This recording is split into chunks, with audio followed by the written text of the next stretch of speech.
Bonjour à toutes et à tous, j'espère que vous allez bien. Aujourd'hui, on se retrouve pour un nouvel épisode consacré à la charte de l'environnement.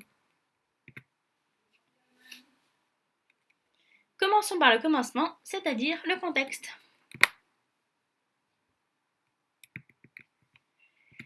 Annoncée le 3 mai 2001 à Orléans par le président de l'époque Jacques Chirac, la charte de l'environnement énonce 3 principes sur lesquels je reviendrai un peu plus tard. Elle a également été adossée à la Constitution en 2005. Par ailleurs, elle déclare les droits et les devoirs sur lesquels je reviendrai dans un moment. Et enfin, ce projet a été élaboré par la commission Coppens, dont le paléontologue Yves Coppens fut le président. On va maintenant aborder les 3 principes objectés dans la charte.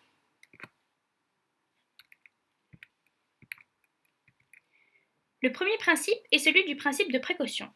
Le principe de précaution est un principe selon lequel l'absence de certitude, compte tenu des connaissances scientifiques et techniques du moment, ne doit pas retarder l'adoption de mesures effectives et proportionnées visant à prévenir un risque dans les domaines de l'environnement notamment. Autrement dit, même si les avancées scientifiques ne nous permettent pas d'être formelles, cela ne doit néanmoins pas allonger le délai visant à prévenir ce risque. Le deuxième principe est celui du principe de prévention, principe selon lequel il est nécessaire d'éviter ou de réduire les dommages liés aux risques avérés d'atteinte à l'environnement en agissant en priorité à la source et en recourant aux meilleures techniques disponibles. Alors vous allez me dire, oui, mais il n'y a pas tant de choses qui différencient ces deux principes. Eh bien si, le principe de précaution doit être distingué du principe de prévention en raison qu'il s'applique exclusivement aux risques avérés.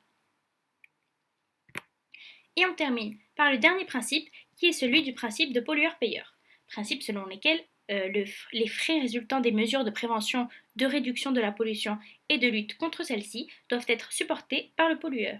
Autrement dit, si tu pollues, tu payes. La charte de l'environnement devient de plus en plus vitale pour la survie de notre planète, et je vais vous expliquer pourquoi.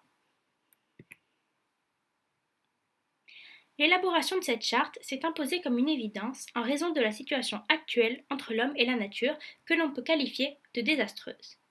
La Commission a estimé que les capacités scientifiques et technologiques donnent les moyens à l'humanité d'influer considérablement sur notre planète et que leurs impacts grandissants sur les conditions de la vie se traduit aujourd'hui par des effets néfastes. Si l'on rajoute le réchauffement climatique, le trou dans la couche d'ozone, la contamination de l'air ainsi que la diminution de la biodiversité, la Terre n'en est que grièvement touchée et cette dernière pourrait bien disparaître sous l'effet de ces impacts. On vient à présent de comprendre la nécessité d'une charte de l'environnement, on va maintenant se pencher sur la question d'une valeur constitutionnelle.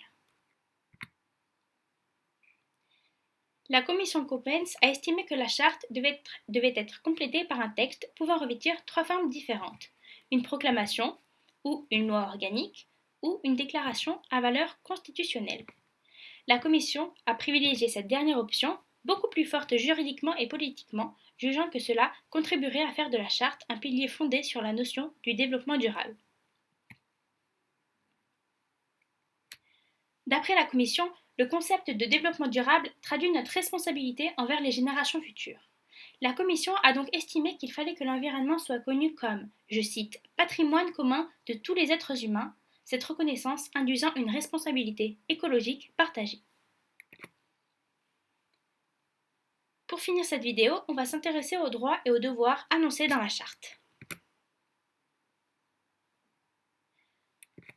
La commission Coppens a proposé d'affirmer le droit à chacun à un environnement sain et le devoir de protéger ce patrimoine naturel et culturel à la fois commun et diversifié.